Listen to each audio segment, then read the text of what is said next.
Bienvenue à l'émission Un jour à la fois en compagnie d'Isabelle et son équipe. Bonjour à tous, ici votre animatrice Isabelle. Bienvenue à l'émission Un jour à la fois qui est dédiée au mouvement des alcooliques anonymes. Les alcooliques anonymes sont une association de personnes qui partagent entre elles leur expérience, leurs forces et leur espoir dans le but de résoudre leurs problèmes communs et d'aider d'autres alcooliques à se rétablir. Le désir d'arrêter de boire est la seule condition pour devenir membre des AA. Les AA ne demandent ni cotisation ni droit d'entrée. Nous nous finançons par nos propres contributions. Les AA ne sont associés à aucune secte, confession religieuse ou politique, à aucun organisme ou établissement. Ils ne désirent s'engager dans aucune controverse, ils n'endossent et ne contestent aucune cause. Notre but premier est de demeurer abstinent et d'aider d'autres alcooliques à le devenir.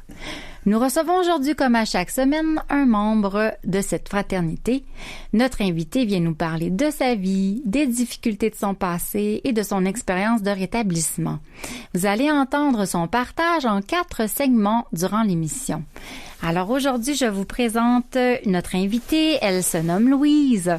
Je suis contente d'avoir une femme parce que ça fait comme quelques enregistrements, là, nous avons des hommes et puis ça fait du bien de voir une femme devant moi. Une femme assumée, j'en suis sûre, avec une belle expérience dans AA. Et puis c'est une amie qui m'a dit ça, mais moi je l'ai pas entendu, fait que j'ai super hâte. J'avais très hâte de la voir. Puis elle est avec nous aujourd'hui, je l'en remercie. Elle n'habite pas Montréal en ce moment, fait que donc elle a pu faire une petite route qui était quand même plus longue que prévu, mais nous autres, on est juste contents qu'elle soit là. Alors, on écoute son partage. Voici Louise. Alors, bonjour tout le monde. Mon prénom, c'est Louise. Je suis une alcoolique. Ça m'a pris du temps à admettre ça, mais ça fait rien, j'y suis arrivée. Je vais tout de suite vous dire que moi, je vais plutôt vous parler de ce que j'ai vécu avant de boire, pendant que j'ai bu et comment je m'en suis sortie. Avant de boire, je vais résumer ça. Je suis élevée dans un foyer très, très normal. Pas d'alcoolisme, pas de violence, pas de... Moi, je dis tout le temps, j'en avais pas de raison de boire. J'ai manqué de rien, c'est sûr. J'étais pas toujours satisfaite. C'était ça mon problème. C'est qu'on avait beau essayer de m'élever comme mon frère et ma sœur, là, on était 3 enfants. Eux autres, ils ont été très, très heureux de la façon dont on a été élevés, puis de l'amour que mes parents leur... Pas moi. Moi, c'était jamais assez. Ça, c'était une des premières façons pour moi là, de pas tout à fait accepter mon milieu familial et la vie. Mm-hmm. Et puis... J'ai commencé très jeune avant de boire, là, moi, à m'apitoyer sur mon sort. Pauvre de moi, que je suis donc pas chanceuse, je suis moins belle que ma sœur, je suis moins intelligente que mon frère, à essayer de me diminuer de même tout le temps, insatisfaite de ce que je suis. Je voudrais être quelqu'un d'autre. Bon, je grandis comme ça. Ce qui fait beaucoup de troubles d'entente entre ma mère et moi. Mon père m'adorait. Mon père, je dirais, m'a aimé tel quel. Mais maman, c'était plus difficile pour elle. Alors, je suis partie avec l'idée. Moi, j'ai créé ma propre idée de ce qu'était ma mère. C'était pas la bonne mère. Bon, probablement que c'était pas la bonne mère. Et puis, à part de ça, elle m'aimait pas. Dans ma tête, elle m'aimait pas. Puis c'est vrai parce que, dans le sens, je dis c'est vrai, que je pense comme ça. Parce que j'étais tout petite, j'étais un enfant problème. J'ai un enfant qui n'écoute pas, qui ne veut rien savoir. Je suis orgueilleuse, je suis hypersensible. J'ai des traits de caractère qui sont pas faciles. Alors, ce qui fait que je suis un enfant problème. Et quand tu es un enfant problème, ton père travaille beaucoup, il est jamais à la maison. Qui c'est qui te punit? C'est maman. Mm-hmm. Fait que maman, je me suis dit, elle m'aime pas. Elle me met dans le coin, elle me prive de belles choses. Elle m'aime pas. J'ai grandi comme ça. Et puis, alors, à 19 ans, moi, je suis très, très, très insécurisée, surtout par l'éloignement de mes parents. Moi, il faut que je reste toujours collée sur papa, maman. Tout le temps. Je suis pas capable, moi, d'aller, en vieillissant, là, d'aller faire des beaux voyages en Europe comme mon frère et ma soeur. Non. Moi, j'aime mieux rester à la maison avec papa et maman. Donc, je développe pas mal d'insécurité. Et puis, à 19 ans, je demande la permission pour aller au Carnaval de Québec. Moi, je restais à Trois-Rivières, puis là, je demande, là, ça serait une joie pour moi d'aller au carnaval. Et j'y vais. C'est là que j'ai bu, là, pour la première fois, et que j'ai tout de suite, la première fois que j'ai bu. Moi, je ne sais pas ce que ça fait, l'alcool. Pas du tout, pas du tout. Chez nous, ça ne boit pas. Alors, je ne sais pas. Je sais une chose, c'est que là, j'ai appris ce que ça faisait. Ça te fait du bien. Quand t'es une petite fille poignée comme j'étais, là, mon Dieu que ça m'a fait du bien. Moi, je venais de trouver la solution à mes problèmes. Alors, là, je buvais, je vous mens pas, là, je buvais. J'allais me voir dans le miroir dans la salle de bain, puis je me trouvais plus belle. Je retournais boire au bout de 10 minutes, un quart d'heure, je retenais encore plus belle, je grandissais, je maigrissais. J'étais une star. Fait qu'imaginez-vous comment est-ce que c'est extraordinaire pour moi, là, cette découverte-là. Seulement, c'est que la première fois que ça m'est arrivé, j'ai connu ce que c'était tout de suite le blackout. Je ne sais pas boire. On me dit, en veux-tu encore? Certainement, mais oui, j'aime tellement ça. Je me sens tellement bien que oui, toute la soirée. Mais je me souviens pas d'être sortie de là, par exemple. Et le malheur, c'est que 9 mois plus tard, j'ai accouché d'un bébé. Oh, OK. J'ai accouché, et ça, là, je vais vous dire, moi, aujourd'hui, là, j'ai bientôt 85 ans. Je peux vous dire une chose, c'est qu'à ce moment-là, c'est un scandale. Une fille mère dans une petite ville, ton père est en vue, ça se fait pas, c'est pas acceptable. Alors, j'ai eu mon enfant chez les Sœurs de la Miséricorde en Ontario, en Scarborough. Et puis, j'ai lui donné le biberon pendant une semaine. Alors, je m'étais déjà attachée d'abord les 9 mois que je l'ai porté. Puis, je vous parlais d'insécurité. Imaginez-vous si j'en ai fait pendant 9 mois. Là, je veux mourir. Par moment, je veux mourir. Et puis, à un moment donné, c'est que j'attends mon bébé, puis elle n'arrive pas. C'est une petite fille, elle n'arrive pas. Et puis, j'apprends qu'elle n'est plus là. Elle est partie de l'hôpital, elle est rendue je ne sais pas où, mon père l'a donnée. Oh. Alors ça a parti ma vie d'adulte du très mauvais pas, là. Je connais pour la première fois c'est quoi le ressentiment, la colère, la haine, l'idée de vengeance. C'était terrible.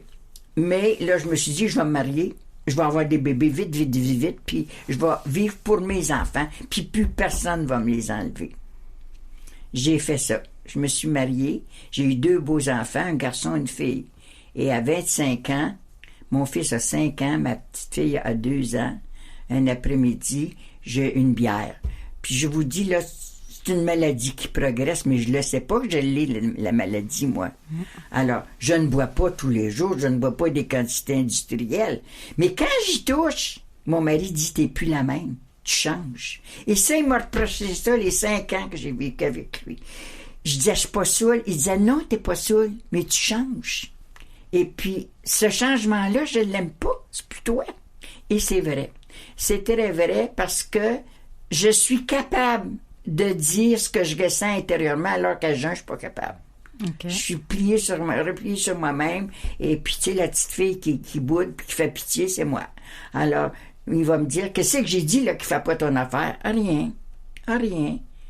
C'est de même. Mais si on va à un party ou que je reçois chez nous à souper, puis que je suis pas saoul, là, 2 verres de vin ou 3 verres, bon. Là, je suis capable de le dire. Mais c'est pas au bon moment, puis devant une bonne personne, puis le lieu pour le dire. S'il me fait quelque chose que j'aime pas, je vais dire, hey, toi, rappelles-tu ce que tu m'as dit la semaine dernière? Puis là, je saute dans le visage. Hein? Puis c'est ça qu'il n'aime pas. Ce changement de personnalité-là, il peut pas. Au bout de 5 ans, à 25 ans, j'ai dit, c'est assez, j'en peux plus. Mon père est décédé, puis c'était l'homme de ma vie, ça. Alors, il est décédé, puis j'ai plus le goût à rien. J'ai juste le goût de m'en aller où je le sais pas. Quoi faire, je le sais pas. Je veux m'en aller. Je veux plus vivre, mais je peux pas. Alors, finalement, c'est que je suis partie dans l'espace d'un coup de tête. Il m'a dit qu'il était tanné de me voir boire. Et puis moi, j'ai pas accepté ça. Puis j'ai dit, c'est pas vrai, je bois pas tout le temps. Puis je peux vous dire une chose, puis ça, j'aime le répéter. S'il y a des alcooliques là, qui m'écoutent, on n'a pas fait rien du mal dans notre vie. Ouais. Parce que moi, je peux vous dire que quand je buvais pas, j'étais une excellente maman. Puis ça a été pareil après ça dans ma vie de travail, dans ma vie de tous les jours. Quand je ne bois pas, je peux être responsable, je peux être fiable. C'est quand je bois, ce n'est plus... Mon mari avait raison, je suis pas la même fille, je suis pas la même personne. Alors, c'est comme ça. Et alors, à 25 ans, j'ai dit, je m'en vais. Puis il m'a dit, tu t'en vas où? J'ai dit, ça te regarde pas. Vous voyez, je vais commencer à boire, là. J'étais capable de lui répondre. Je m'en vais, puis ça te regarde pas. Puis je suis parti. Puis là, il m'a crié, mais les enfants, j'ai dit, garde-les. Là, je le sais pas, là, j'ai 25 ans. Ça fait 3 enfants que je perds à cause de l'alcool. Ce n'est pas d'autre raison, c'est l'alcool. J'aurais pas fait ça, je suis certaine. Mais c'est ça. L'alcool a commencé déjà à faire un dégât immense dans ma vie, mais je m'en rends pas compte. Et quand j'ai été placée dans une clinique psychiatrique, mais ma mère, mon frère, ma soeur m'ont envoyé dans une clinique. Et le psychiatre m'a dit au bout de quelque temps, Louise, t'as rien qu'une chose à régler, puis je suis certain que tu vas être heureuse. Tu vas avoir une belle vie. Moi, j'ai dit, c'est ça, il va me dire, laisse ton mari. C'est pas ça qu'il m'a dit. Il m'a dit, t'as rien qu'à ne plus boire. Ben, j'ai dit, voyons, ça, c'est de la famille, ça. C'est la famille qui t'a dit ça. Mais je suis pas alcoolique, j'ai rien que 25 ans. Alors, c'était ça. Je n'ai pas cru. Puis là, c'est là que je vais connaître. Je vous le dirai dans la prochaine partie. Ah, merci. Ouais, c'est déjà super intéressant. En effet, 3 enfants, puis en effet, tomber enceinte à cette époque-là, j'imagine que ça doit pas être évident du tout. D'abandonner ses enfants aussi, ça doit laisser des traces, là. C'est indélébile, là. C'est certain. C'est ça. Puis on choisit pas non plus la façon dont ça se passe, là. Même si c'est pas tous les jours. Même si c'est pas jusqu'à perdre conscience, c'est de l'alcoolisme quand même. C'est ça la description de la maladie que vous en faites, que j'entends en ce moment aussi, parce que ça aussi, c'est cette fameuse maladie-là qui frappe. Alors, j'ai bien hâte de voir la suite de votre partage, puis on va tout de suite à la pause pour revenir. Restez avec nous. Ce dont je me souviens le plus souvent, c'est la solitude que je ressentais. L'isolement au milieu du monde. À la fin, je trouvais plus de plaisir à boire. Depuis que j'ai commencé à assister aux réunions des AA, je me sens revivre. Et c'est peut-être ce que j'ai vécu de plus important. Je m'aime réellement moi-même. Et c'est très bon. Les AA sont comme un miracle dans ma vie. Les alcooliques anonymes, ça fonctionne. Cherchez-nous dans l'annuaire téléphonique, dans votre journal ou sur aa.org.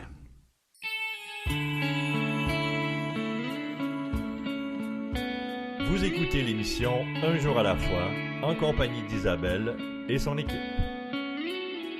Alors, nous sommes de retour à l'émission Un jour à la fois. Comme vous savez, voici un court texte provenant de la littérature AA.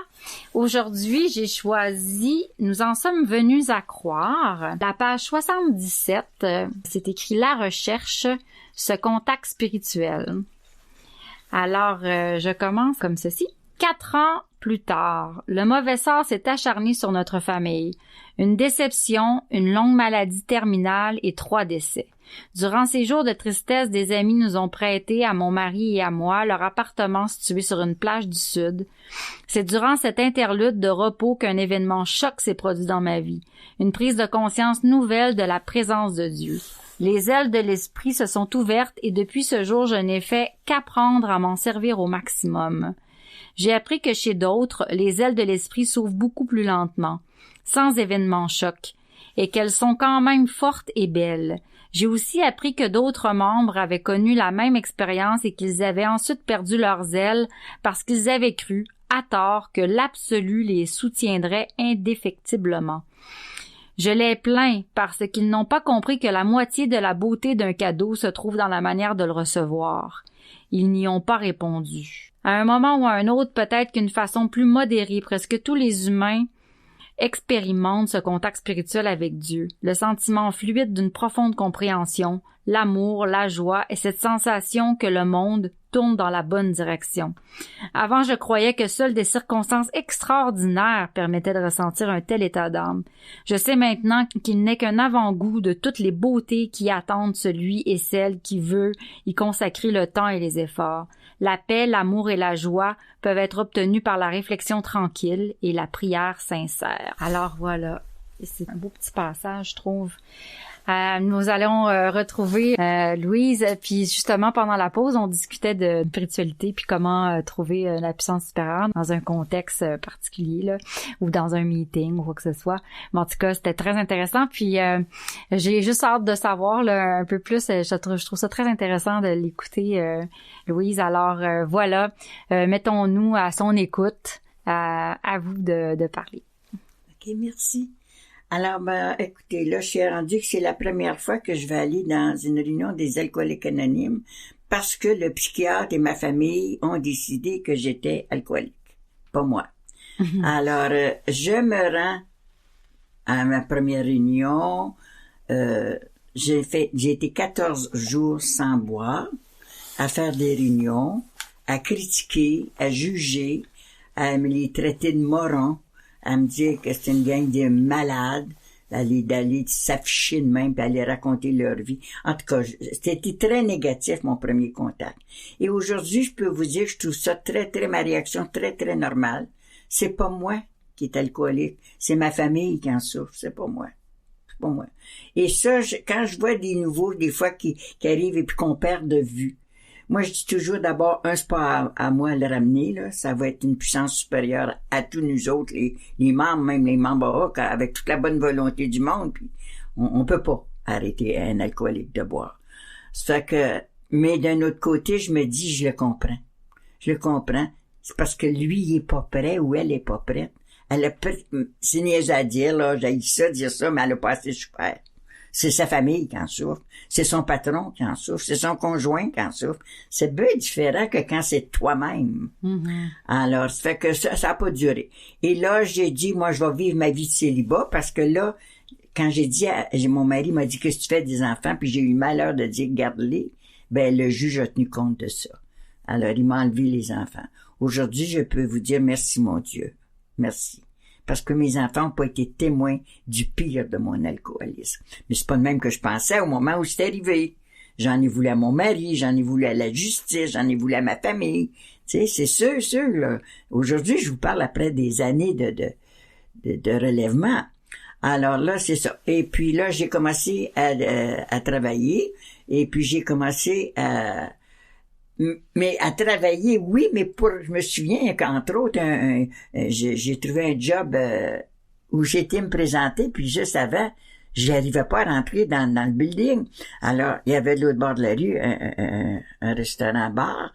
Je suis rentré, je me suis tapé 2 cognacs pour être capable d'aller me présenter et me vendre, parce que je n'ai pas confiance en moi. Alors, ça fait que c'était ça. Puis c'est une maladie, je répète souvent, c'est une maladie qui progresse.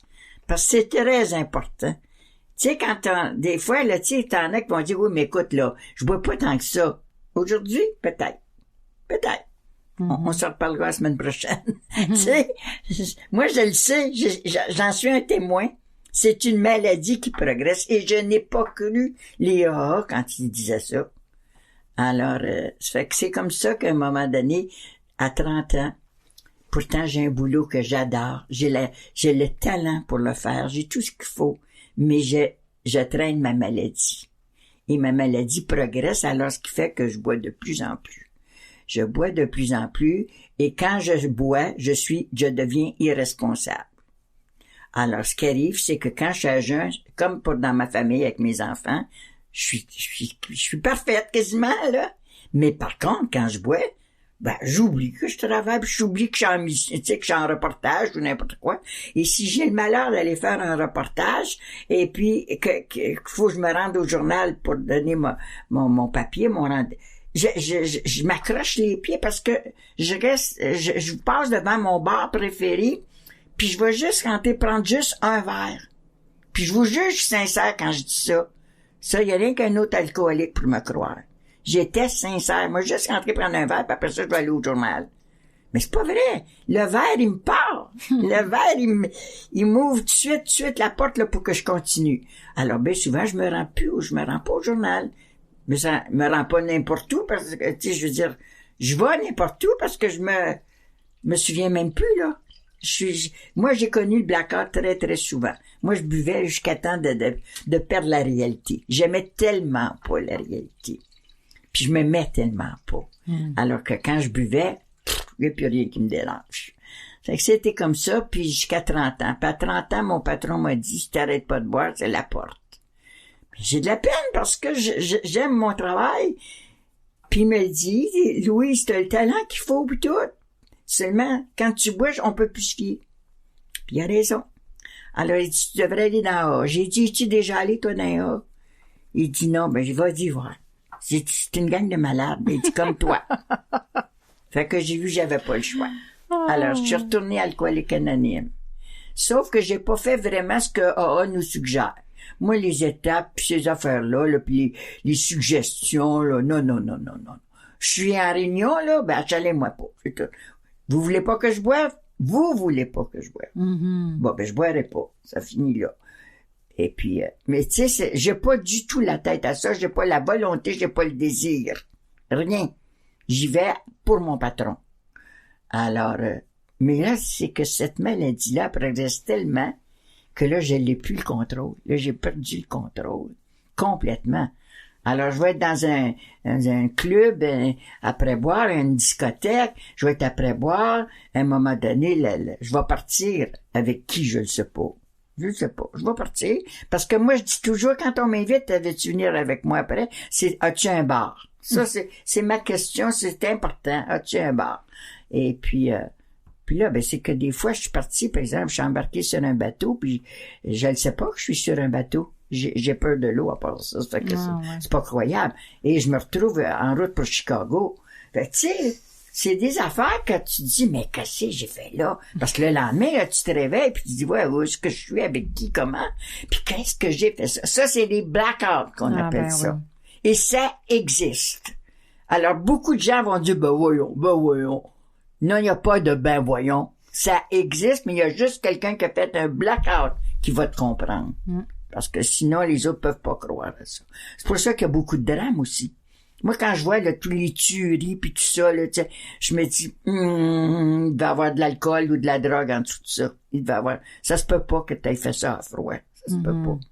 Alors, fait que c'est comme ça. Puis au bout de, c'est ça. Là, les 3 dernières années de ma carrière alcoolique, là, je suis rendue à 32 ans. Et puis je bois le matin pour me lever. Alors, venez pas me dire que c'est pas une maladie qui progresse.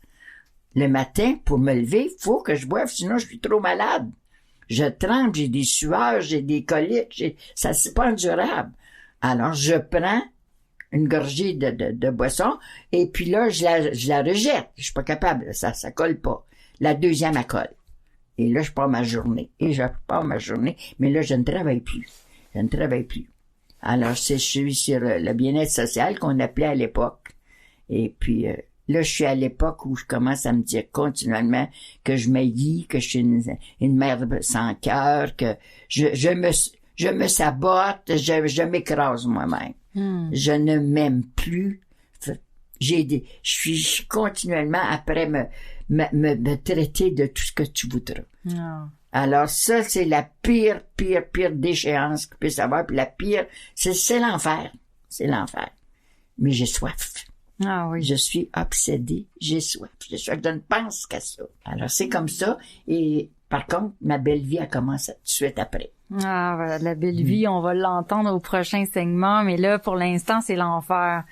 L'enfer de cette maladie-là qui a progressé, parce que je vous l'avais tellement répété, je vais leur dire moi aussi, parce qu'en effet, c'est une maladie qui progresse. On en a jamais assez à un moment donné, puis ça nous en prend plus, puis un peu plus à chaque jour, puis à un moment donné, ça peut aller jusqu'au matin ou au soir, puis d'avoir besoin absolument de ça pour fonctionner, mettre le pied à terre. C'est vraiment une maladie dangereuse, l'alcoolisme sournoise, et puis qui peut nous amener loin dans la déchéance.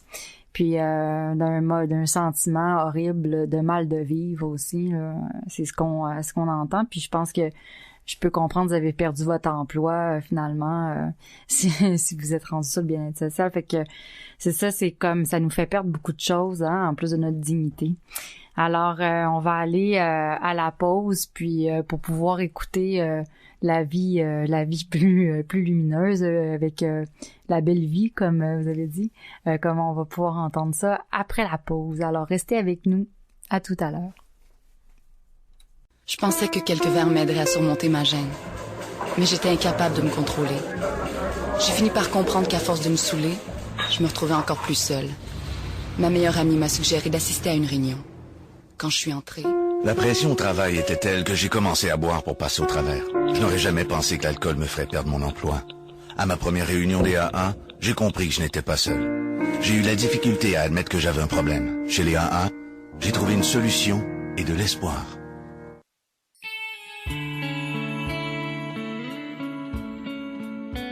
Vous écoutez l'émission Un jour à la fois, en compagnie d'Isabelle et son équipe.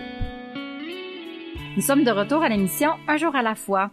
Nous avons un site internet pour notre émission de radio. Ce site est unjouràlafoi-émission.org. Vous allez y trouver la liste de nos radiodiffuseurs et les horaires de diffusion. Vous pouvez aussi accéder à Un jour à la fois par le site internet de la région 87, aa87.org. Vous aurez de plus accès à nos enregistrements sous forme de podcast pour 2020, 2021, 2022 maintenant aussi, ainsi qu'aux archives de partage radio. Les podcasts peuvent s'écouter via toutes les plateformes. Vous pouvez aller sur la plateforme que vous préférez. Et si vous voulez venir partager votre histoire personnelle ici à notre émission, vous n'avez qu'à nous écrire à l'adresse courriel disponible sur le site internet de l'émission. Notre studio est situé au bureau des services régionaux au 3920 rue Rachel à Montréal. On va être heureux de vous avoir avec nous et d'entendre votre message. Alors, vos commentaires aussi sont bienvenus. Vous pouvez nous faire des petits commentaires, nous écrire, que ce soit bon ou mauvais, nous, on prend tout. Alors, on apprend tout le temps là-dedans, alors on prend ça bien. Ne vous gênez pas. Alors, on va retrouver Louise. Louise qui a quand même, dans la trentaine, là, qui s'aime pas, là, rendue dans une période, assez...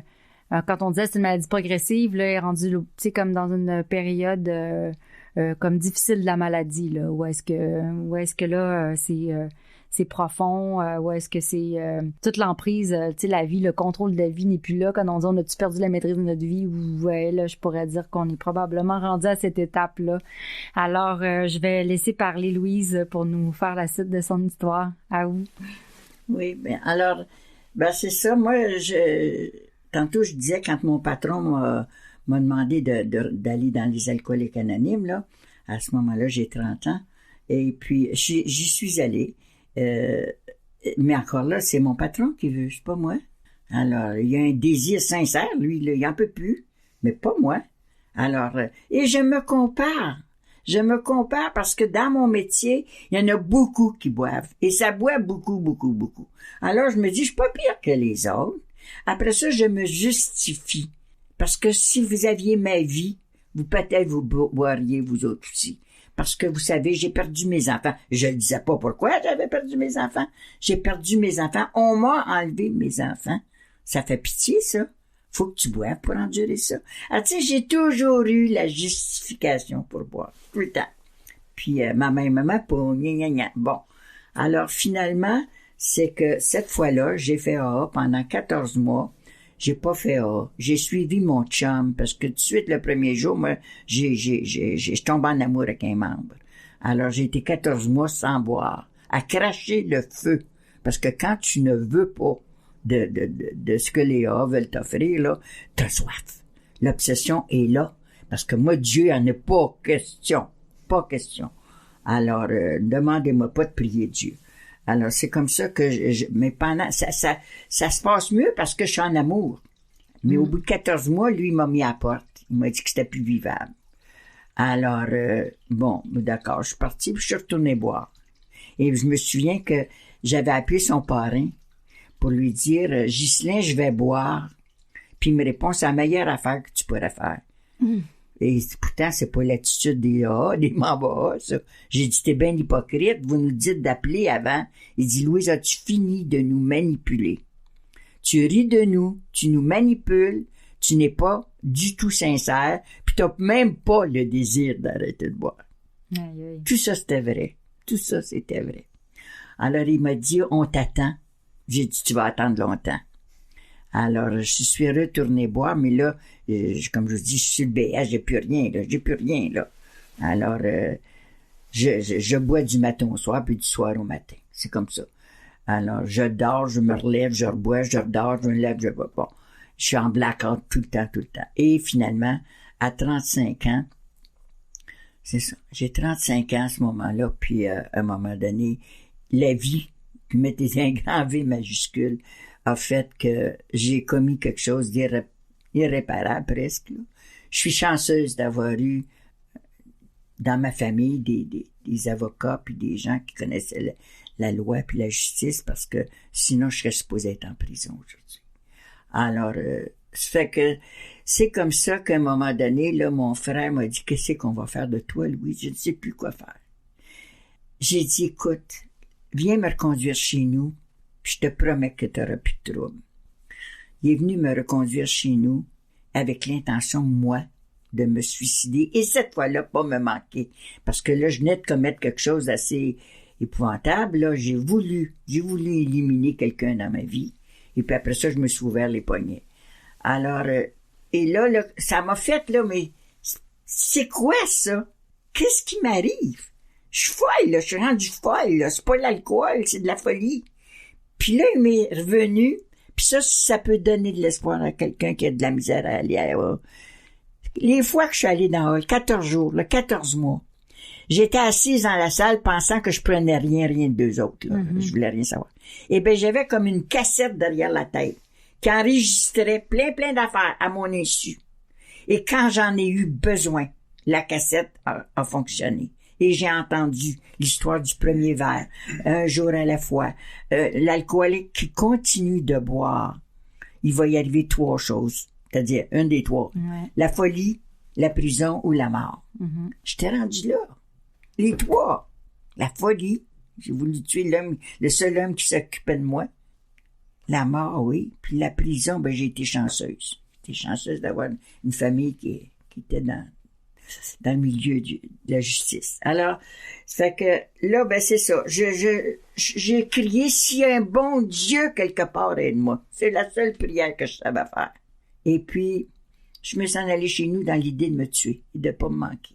J'ai écrit une lettre à mes enfants pour leur expliquer que j'étais une alcoolique. C'était la première fois que... Wow. Non, c'était la deuxième fois parce qu'un an auparavant, dans un restaurant, je tremblais tellement, j'étais tellement malade, tremblais, parce que c'était tôt le matin, que la demoiselle m'a demandé, êtes-vous malade, madame? J'ai dit oui, je suis une alcoolique puis j'ai soif. Ça, c'est 1 an avant que j'arrête de boire. Mais ça règle pas le problème. Mais il y a une chose, c'est que cette fois-là, je suis sortie du restaurant et j'ai connu ce que c'est qu'une paix intérieure. J'avais jamais connu ça. La vraie paix intérieure où tu sens comme t'envahir par quelque chose qui est surhumain et puis que tu te dis, mais c'est ça mon problème. C'est juste ça mon problème. Puis le docteur, il avait raison. À 25 ans, quand il t'a dit, t'as rien qu'à régler une chose, puis tu vas être heureuse. Il avait raison. Alors, 1 an plus tard, c'est ça. J'arrive devant la justice, après ça, devant la police, et puis après ça, bon, chez moi, je veux me tuer. Et j'ai prié à ma façon, si un bon Dieu quelque part, aide-moi. Et mon attention est allée dans ma bibliothèque. Moi, je lis pas, j'aime pas lire. Mais j'avais lu mon gros livre des alcooliques anonymes. C'est-à-dire, j'ai lu mon gros livre des alcooliques anonymes qui est dans ma bibliothèque. Je me suis dit, tout à coup, qu'il y aurait quelque chose là-dedans pour moi. Et je l'ai tout lu. Ça m'a pris 3 jours parce que, écoutez, moi, j'étais prêt à essayer de me sevrer, là. Fait que je tremble, je vomis, je suis malade, bon, mais j'ai réussi à lire. J'ai réussi à lire jusqu'à la dernière page. Puis à chaque page, ça fait, c'est moi ça. Ah ben oui, ça c'est moi. Moi, l'espoir a commencé cette fois-là. L'espoir que je vais peut-être m'en sortir. C'est dans le gros livre. Pour ça, moi, je suis une vendeuse de gros livres. S'il vous plaît, avant de lire n'importe quel autre. Le gros livre. C'est dans ça que j'ai trouvé l'espoir. C'est l'explication de la maladie. C'est les témoignages de ceux qui, comme moi, ont souffert puis s'en sont sortis. Et là, j'ai été 2 jours à faire du délirium parce que là, j'ai jeté mes bouteilles. J'ai fait du délirium pendant 2 jours, 48 heures là, d'enfer. Et puis après ça, là, j'ai appelé l'aide. Et à partir de ce journée-là, j'ai plus jamais été seule. C'était le 22 septembre 1972. Alors cette année, j'ai pris mon jeton de 49 ans. Et puis, je peux vous dire une chose, j'ai encore plus d'admiration pour celui qui prend son jeton de 3 mois, puis celui qui prend son gâteau d'1 an. Parce que, honnêtement, je n'ai pas la moindre pensée de boire ou de l'obsession ou Non, non. Seulement, je suis ce que je suis, puis je suis pas parfaite. Alors maintenant, plus j'avance dans le programme, plus je voudrais être mieux, une meilleure personne. Mais je suis encore imparfaite. Et quand je suis imparfaite, je m'en veux. Je m'en veux, puis je suis mal, puis je m'haïs, puis t'as pas d'affaires. Parce que là, je me dis, t'as pas d'affaires, là. T'as assez d'outils pour te redresser. Arrête d'être croche. Mais c'est ça. Aujourd'hui, je me permets, par contre, d'être imparfaite. Me permets. J'ai fini d'essayer. Tu sais, on va faire telle étape. As-tu fait telle étape? Non. Non. Louise va vivre. Va vivre. Puis c'est en vivant que tu vas aller comprendre que tu as besoin des étapes. Mm-hmm. Et c'est comme ça aujourd'hui que j'essaie de garder ça simple. Essayer de vivre en me disant, j'ai la foi maintenant en un Dieu d'amour qui m'aime tel que je suis. Puis des fois, je lui dis, t'as voulu me faire de même, ben endure-moi. Tu sais? Bon. Mais il sait que je suis pas méchante. Pas méchante. C'est des fois que je suis choquée, par exemple. Ça que, mais c'est ça. Aujourd'hui, je vis. Et savez-vous comment est-ce que c'est que j'apprends de plus en plus à me connaître? C'est en aidant les autres. En aidant mes filleuls, en aidant les nouveaux. Parce que là, je me reconnais. Je me fais, oh mon Dieu, moi aussi, je suis comme ça, j'avais oublié que j'étais comme ça. Tu sais? C'est merveilleux. C'est merveilleux, j'ai une belle vie, vous savez pas comment. Vous allez pouvoir nous expliquer cette partie-là dans le prochain segment. Oui. Wow, hein, c'est ça, le miracle. C'est un vrai miracle, hein? Ah oui. Puis, moi aussi, je me reconnais dans la lecture du gros livre parce que je me posais tout le temps la question, je suis une alcoolique, je suis pas une alcoolique. Puis là, j'avais arrêté de boire puis je faisais du meeting puis là, à un moment donné, je repoussais le gros livre puis je me disais, bon, ça a été écrit dans telle année, je me semble que ça doit pas avoir rapport aujourd'hui. Puis finalement, c'est là que je me suis reconnue puis que j'ai vraiment accepté cette maladie-là puis j'ai dit OK, puis que j'ai compris c'était quoi. Fait qu'effectivement, de lire le gros livre, je pense que c'est vraiment essentiel pour comprendre notre maladie puis savoir où est-ce qu'on en est. Puis c'est contemporain, ça c'est de toutes les époques. Il y a aucun rapport avec l'année que ça a été écrit. Ouais, c'est ça. Cette maladie-là, elle change pas avec les années. Elle reste toujours la même. Alors, merci, Louise. On va vous retrouver tout de suite après. Alors, restez avec nous. On va aller à la pause. On revient tout à l'heure. Si l'alcool a perdu de son charme pour toi et si tu ne peux pas arrêter de boire, j'ai fait quelque chose et ma vie a changé. J'ai maintenant des amis qui m'acceptent pour ce que je suis. Nous sommes dans l'annuaire téléphonique, votre journal local ou sur le web. Les alcooliques anonymes.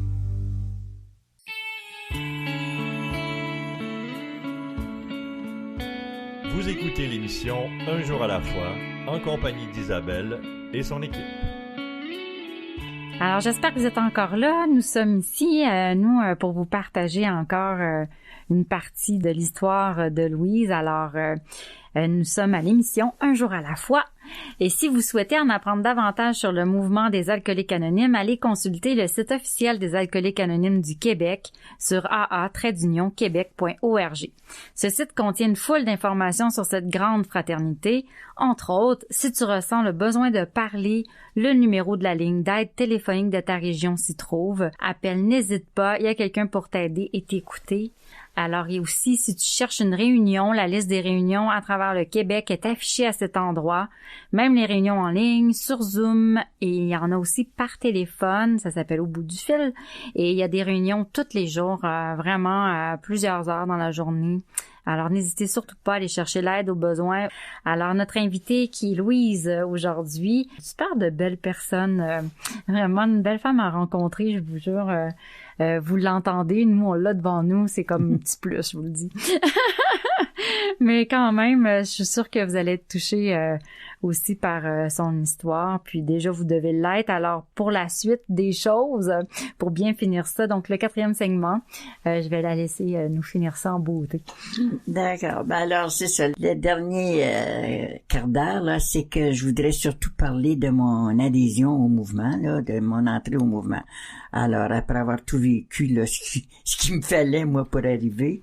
Je suis arrivée à l'âge de 35 ans dans Alcooliques Anonymes. Et puis là, j'avais pas le choix. J'étais obligée d'écouter puis de faire ce que les autres me disaient de faire parce que moi, je pouvais plus me fier. Moi, quand j'ai vu jusqu'où j'étais allée, là, puis que j'ai dit, là, j'ai peur de moi. Tu sais, quand t'es rendu t'as peur de toi, c'est grave, ça. Puis j'ai peur de l'alcool. C'est mes 2 grandes peurs qui m'ont amené à peur de l'alcool, peur de moi. Qu'est-ce que je suis devenue?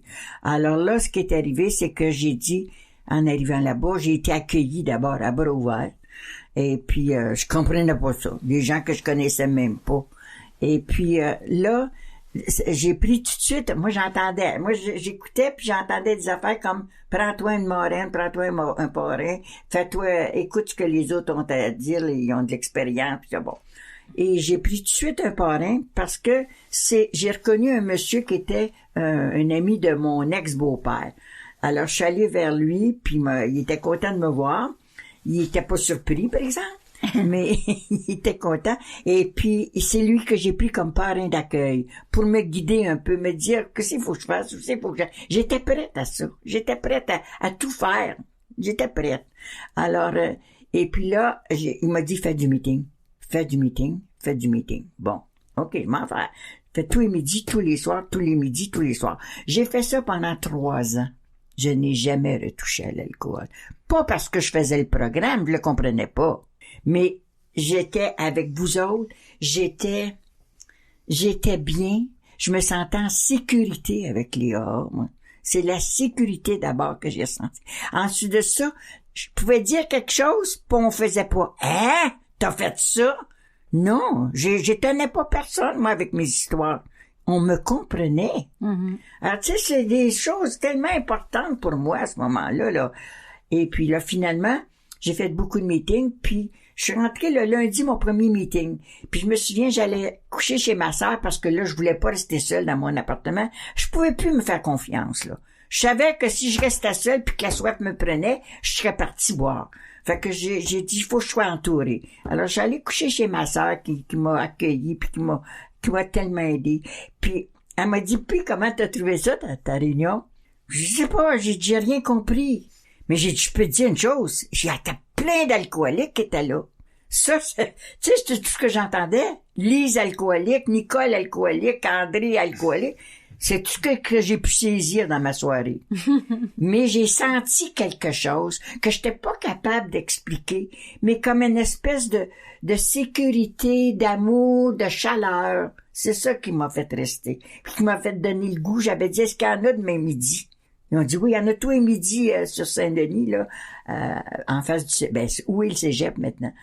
Fait que tous les midis, tous les soirs, j'en ai fait parce que j'avais pas d'autre chose que le contact, aller m'asseoir, entendre des affaires, pas toujours piger, mais c'est l'expérience qui m'aidait, par exemple. J'écoutais ton expérience, puis je disais, oh mon Dieu, je le comprends ou je la comprends, tu sais. Fait que c'est comme ça. Puis là, le vendredi, c'était à Notre-Dame-des-Neiges, c'était la première fois que j'assistais à un business meeting. Puis on dit, qui c'est qui va faire le café? Guy a levé ma main. Ben, j'ai dit, non, je sais pas faire de café, moi. Puis il m'a répondu, c'est pas grave, on va te le montrer. J'ai commencé au café. Je veux dire, là, j'ai 49 ans, là, que je fais des réunions, tout ça. Je fais le café encore. Oui. Dans un groupe à Laval. J'aime ça. Sais-tu pourquoi? Les gens arrivent pis t'es un peu comme la première à accueillir le monde. Ils s'en viennent chercher un café. Allô, comment ça va? Tu passes une bonne semaine? J'aime ça.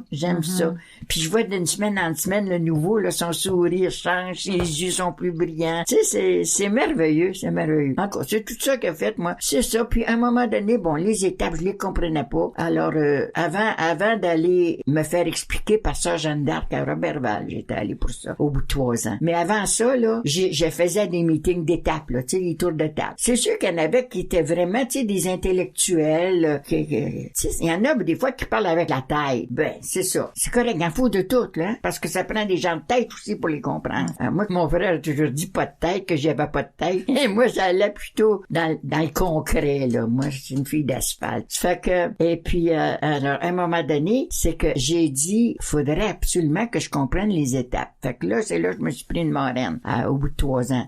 Une marraine qui, elle, était dans la littérature. Pourquoi j'ai pris ça? Parce que moi, je lisais pas. Moi, j'ai été essayer de combler dans tout ce que je n'avais pas. Va combler. Alors, va faire bien du meeting pour écouter beaucoup de messages, puis prends-toi une marraine qui lit. Puis elle lisait. Elle a tout lu, Isolde. Elle a tout lu. Puis je disais, lis-le, puis raconte-moi-le. J'étais comme ça. Mais c'est comme ça que j'ai pu avancer aussi, OK? Alors, c'est comme ça, faire beaucoup de services, écouter les autres, ça me décentrait de mon nombril pas mal, parce que j'étais très centrée sur mon nombril. Pauvre de moi que je faisais pitié. Alors, mais heureusement, tu sais, avec le temps, c'est parti. Et puis, alors, à un moment donné, c'est que, là, j'ai dit, il faut absolument que j'essaye d'aider d'autres, là, tu sais, parce qu'il parlait d'être moraine, mais moi, je trouvais que j'avais pas assez de temps pour être moraine. Puis je disais pas, ça attend qu'on te le demande, là, personne te l'a demandé à date, fait qu'attends. La première qui m'a demandé d'être sa moraine, j'ai assez paniqué que je l'ai pas appelée pendant 2 mois. J'avais assez peur qu'elle me pose des questions. Mais pour en revenir aux étapes, ça, c'est un mode de vie qu'on nous suggère, OK? 12 étapes. Puis moi, je vois ça maintenant comme une prescription de médecin. Pour aller mieux, vous allez prendre telle pilule 2 fois par jour. Vous allez prendre telle pompe, vous allez faire ci, vous allez faire ça. OK? On a 12 étapes. Ça, c'est pour être capable d'être bien heureux sans boire. Mm-hmm. Bon. Alors, un jour, je m'en vais chez mon généraliste qui est un membre AA, mais qui a plus de temps que moi. Puis moi, j'ai une maladie pulmonaire sévère depuis tout le temps. Alors, il me fait une liste, je suis asthmatique, je fais de l'emphysème, donc il me fait une prescription. Je sors de son bureau. 2 pilules le matin, telle affaire. Non, ça va me coûter trop cher. Une, c'est assez. Telle autre affaire, ça va être avant le souper. Non, ça va aller au coucher. Tu sais, j'ai fait mon ordonnance selon moi. OK? J'ai pas suivi ce que le médecin m'a suggéré. J'arrivais une semaine plus tard. Je râlais tellement que j'ai tout fait. Il m'a dit, je comprends pas ça. Je t'ai donné des médicaments à prendre, les autres, tu pries. Mais là, moi, ça fait quelques jours là, que j'entends parler de rigoureuse honnêteté. Je peux pas lui mentir, c'est un membre en plus. Fait que je lui dis, pas tout à fait. J'ai pas tout à fait fait ça. Fait qu'il m'a dit, qu'est-ce que t'as fait? Puis là, je lui dis, j'ai fait ça, je le prends pas, ça, parce que ça fait engraisser, puis en tout cas. Il m'a dit, écoute bien, ma Louise, là, si tu fais tes 12 étapes comme tu fais ton ordonnance, là, tu vas râler un maudit bout de temps.